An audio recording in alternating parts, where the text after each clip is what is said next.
Greetings to you. We were discussing about the electroplating operations and I was describing to you the electroplating equipment, and I had told you that electroplating equipment becomes a very convenient tool for automation.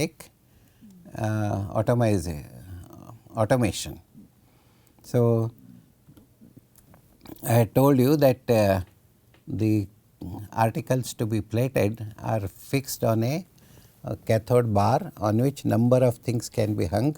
So, every piece acts as a cathode for collecting the electroplating material. So, there is a requirement of uniform current distribution all over the plating article. So, if there are more, the plating will be convenient. If there are less, part of the material will be lost and efficiency will become less. So, what we need is we need to have the racks, cathode racks must process the necessary current carrying capacity. They must possess the necessary current carrying capacity to enable uniform current distribution throughout the surface of the cathode article. So, a low RPM motor drive, the solution should be churning whenever we are electroplating. That helps in providing oscillatory motion to bring about cathode, it is not education, to bring about cathodic action actually though. So, I will correct it here, that is cathodic action.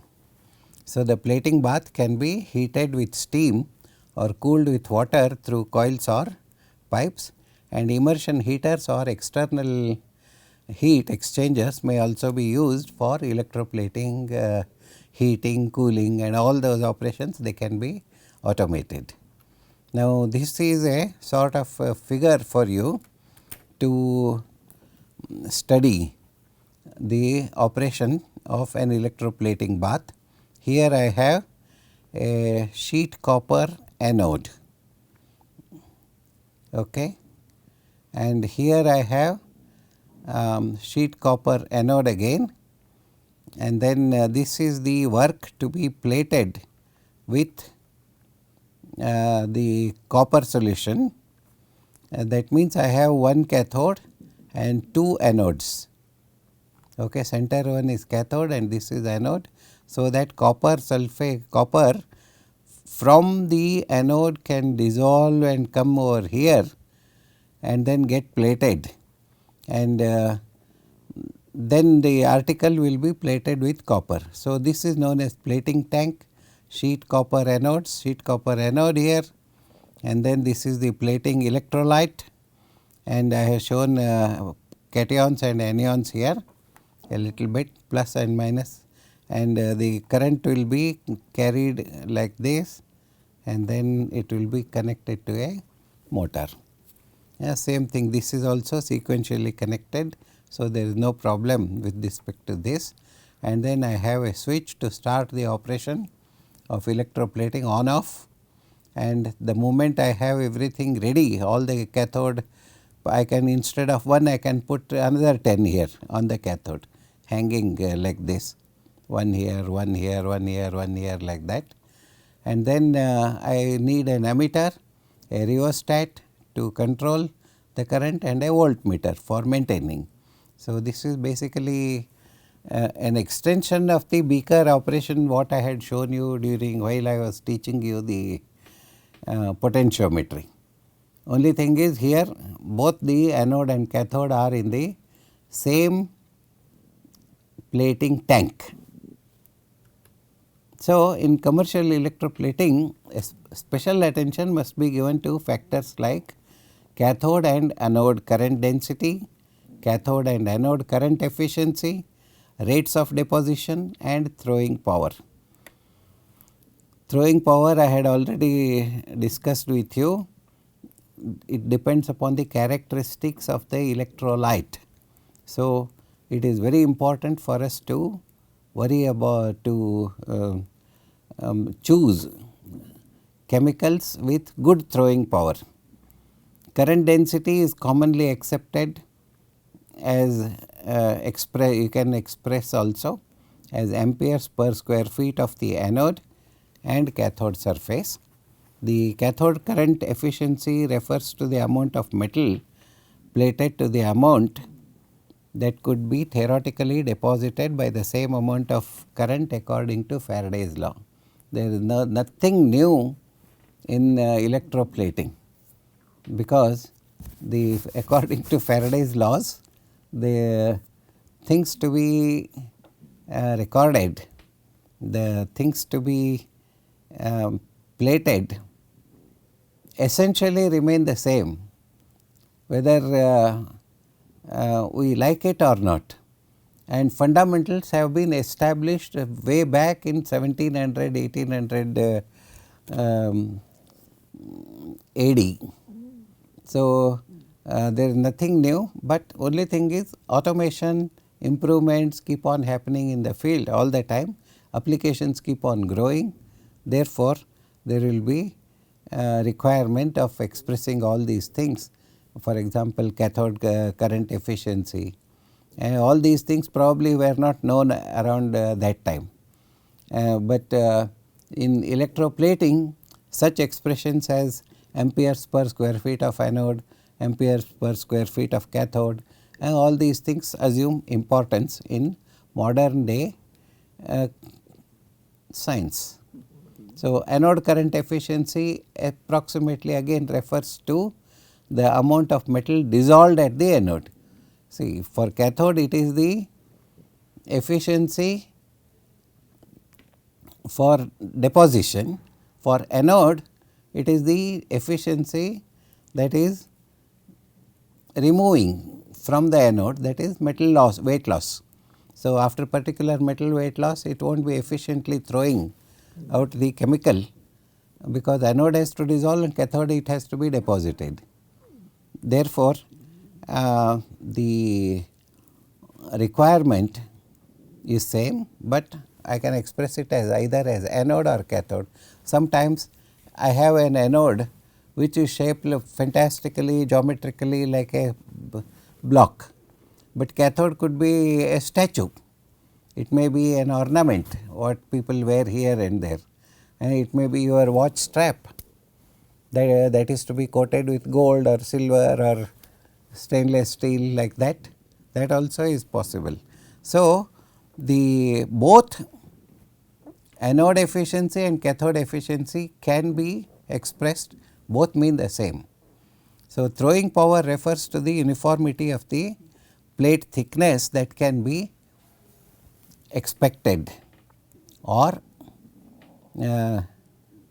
that is happening. You can also calculate and how much has been plated on a shaped article over the surface, and of which current density will vary because of the current distribution. This last sentence you please study more, there is nothing very rocket science about it, but we are talking about the throwing power anyway. So, it depends on the current density and the current distribution also. Ultimately, whenever we talk of current distribution, electroplating, we talk of current density and current distribution. So, the distribution of the plating current is influenced by the relative distance of any given part from the surface from the anode. Here you should imagine if the ions have to travel for long distance, then the plating efficiency will be very less. So, the size of the plating bath should be optimum to get the beautiful current throwing power. So, the anodes employed are generally same of the same metal, because anode will dissolve maintaining the electrolyte concentration to get continuously good throwing power of the deposit. So, the dissolving anode maintains the metal ion concentration in the bath. Such anodes are referred as soluble anodes. In electroplating baths, if we want to discuss a little bit, it must contain acid, metal salts and various other additives used for as bath control compounds. So, the constituents of some commonly used electroplating baths are given in the table here. Copper cyanide, for copper electroplating process, here we use copper cyanide, sodium carbonate, sodium hydroxide and Rochelle salt. And gold cyanide we use metallic gold, sodium phosphate and potassium cyanide. Cyanide is a required chemical. So, I always make a joke that without potassium cyanide and sodium cyanide, so much economic operations will never take place involving gold, buying, selling, making and then stealing, robbery and then the transport, and then so much technology in jewelry making. So many things sodium and potassium cyanides are responsible, because they are the chemicals which are used to produce gold and dissolve gold, electroplate gold, etc. So, which cyanide, if it goes in our body we die, and without cyanide we die economically.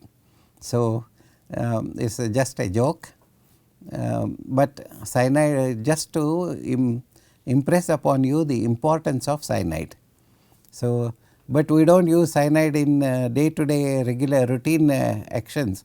For example, in the case of iron we use ferrous chloride, ferrous fluoborate, ammonium chloride, calcium chloride, sodium chloride, boric acid, etc. to maintain the here boric acid, sodium chloride and other things, they are all required to maintain a particular quality of the plating bath. So, that other plating conditions are fulfilled and we get a good coating. Silver, again we use cyanides, carbonates, hydroxides and carbon disulfide sometimes. Chromium, we use chromic acid and sulfuric acid, sometimes fluoride as a catalyst. Cadmium cyanide, sodium hydroxide. Like that, there are I had explained to you yesterday that there is a book on by the manufacturer of the electroplating chemicals, that is known as Handbook of Electroplating by S. Canning and Mitra, that is Indian version, and that book describes to you all the kinds of bath what I am describing here, even though this information I have not taken from that book, but it contains many other information that are required for electroplating. So, acid copper sulphate we use copper sulphate, etc. Apart from these things, you can study this table and find out what are the different chemicals that go into, and that gives you an idea of what the effluents also would be containing. So, waste treatment technology are important in all electroplating operations, and here is a small list of waste treatment problems, that is removal and recovery of dissolved salts. They are all resources. So, we cannot let them, we should not let them out of our sight into the environment. There they can play havoc. So, the treatment technology for dissolved salts is precipitation. It can be hydroxide precipitation or it can be sulphide precipitation. I can remove the ions, dissolved salts, as ion exchange, membrane filtration, starch xanthase, and then peat absorption, carbon adsorption, electrolytic recovery, high pH precipitation. Many other complex technologies are available, and they can be treated that way. So, removal of dissolved salts for reuse of water. If you want to reuse the water, then reverse osmosis is the best technology, even though lot of people say reverse osmosis generates concentrated wastes, at the same time giving you very good quality, that is like a distilled water quality for reusing. Nearly 50% of the input water gets lost in reverse osmosis as waste, which needs to be handled separately. But nowadays there are membranes which can handle up to 85 to 95%, 80 to 85% of the waste, giving you 95 almost 90% recovery of water. Other things need to be of course handled in a separate way, that we also will discuss. There is one technology of reverse osmosis I want to discuss with you in this course, that is known as VSEP. I had already mentioned to you earlier, but it is a separate topic I have decided to include here. And then recovery of process baths, we can go for electrodialysis, and process bath solvent solution can be reused as an electrolyte. Removal of organics, here I have to tell you that there are lot of materials which go into an electroplating bath. One is the acid treatment, acid hydrogen embrittlement, I had already talked to you in my previous classes. Another is to get a smooth surface and to maintain high quantity of acids. We do not want acids to be very dangerous. So, we add inhibitors to reduce the harshness of the acids, then we add brighteners, then we want to improve the throwing power. So, the solution should be fair, it should not be very viscous. So, we add surfactants. There are three kinds of surfactants: anionic, cationic and non-ionic. So, a good plating bath will have at least about 8 to 10 additional non-related compounds. So, such organic compounds can be removed by aerobic decomposition, carbon adsorption and resin adsorption. So, suspended solids, again we can go for flotation and then ultrafiltration, sedimentation, diatomaceous earth drying, pressure filtration, and then sludge bed drying, vacuum filtration, etc. Then reduction of chromium is a very important aspect of all electroplating waste, because 90% of the electroplating happens with chromium. So, electrochemical reduction of chromium is a must, because I have already told you that hexavalent chromium is used as an electrolyte, and if it is thrown away as hexavalent chromium, it will cause lot of problems. The WHO limit for water, hexavalent chromium, drinking water, is about 0.5 ppm, and the concentrations that happen in borewells in Peenya in Bangalore are of the order of about 160 ppm. It is like Fanta and gold spot. So, concentrations and recovery of process chemicals, again we can use multiple effect evaporators to get rid of the salts. And then oil removal, of course, it is very important because most of the metals are stored with a layer of oil. So, centrifugation, coalescing, flotation, skimming, ultrafiltration, oil breakdown for using aerobic decomposition, these are all quite possible in these are not only possible, but they are probably a must for handling the electroplating waste. Applications. Now, I think I will complete my my discussion with electroplating just by giving you a glimpse of the applications, and here I have recorded that chromium, nickel, silver, gold, brass, etc., they are the most widely used for metal decorative plating. base metals and alloys are usually are made of steel, brass, copper, nickel, silver, white metal alloy, etc. Then the type of plating required is determined on the basis of appearance desired and the intended use of the finished article, and nature of the brass metal being plated or base metal plated. Chrome plating is mostly used for decorative purposes because of its durability and resistance to attack by acids, alkalis, etc., abrasion and tarnish. Its electroplating is also widely used in the manufacture of aircraft, automobiles, and the refrigerators, electrical appliances such as irons, fans, hot plates, toasters, builders, hardware such as doorknobs, locks, hinges, strike plates, many things, and it is too difficult to completely list the plating jobs. Sometimes we do objects for protection. Steel is the most commonly used construction material in all pillars and other things. They need to be coated because it will come in contact with the soil and cement and porous materials, etc., and that must be protected from corrosion and chemical.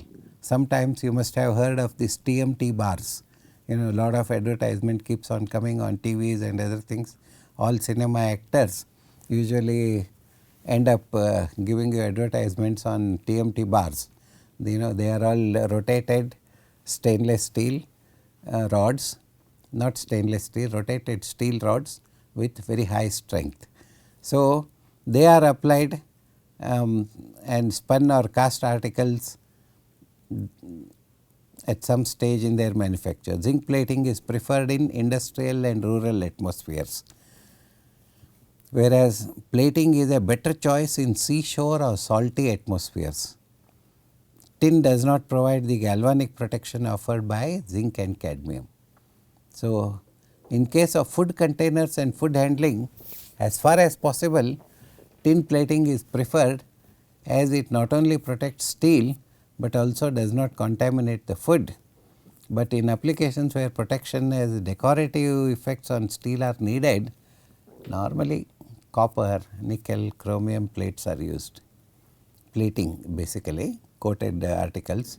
Copper and brass are generally plated with nickel and chromium. When metals are plated for protection against environment, due consideration must be given to galvanic effects of the metal couple to avoid undesirable effects. That is why we use sacrificial anodes and cathodes wherever there is application. Application means wherever there is chance for harsh environmental conditions, openness. So, in plating surface engineering, surface and engineering effects, we can increase the life of cast iron or steel, and chromium plate on important surfaces or molds for plastics improves the life of the mold and also appearance of the molded product, that will appear smooth and very nice thing. And extruding copper, brass and steel, again we use chromium plating, and considerable reduction of wear happens in ball bearings, etc. They are not only alloys, but sometimes they are coated also. So, electroforming, radio, radar, aircraft, automobile, glass, steel, rubber, printing and ammunition industries, they all use several products made either partly or fully electroformed chemicals, metals. This method helps in the manufacture of articles where other methods have been totally ineffective, and plating on non-metallics nowadays is gaining strength. Lot of cars and other other materials do get painted with silver, aluminum and many other metals. 90% of the car applications what you see in your day to day life are decorative coatings. So, most of them are having base metals of plastic, that is nylon, ABS and other kinds of plastics that are coated with metals to give you a shiny appearance and beautiful uh, finish. So, at this stage I would like to conclude my discussion on electroplating. Wherever possible, I have tried to indicate the need for handling the electroplating waste, and chemical aspects we will look into the chemical aspects of electroplating waste. We will look into that later. So, that brings us to the end of our discussion on electroplating. So, we will continue our next class on batteries, and why batteries is because we need to understand the battery is some sort of an extension of electroplating operations and the applications are myriad. Then the requirement of batteries is so enormous that it has grown into its own specialized field. I want to give you a small account of batteries and battery technology in my next class. Thank you very much.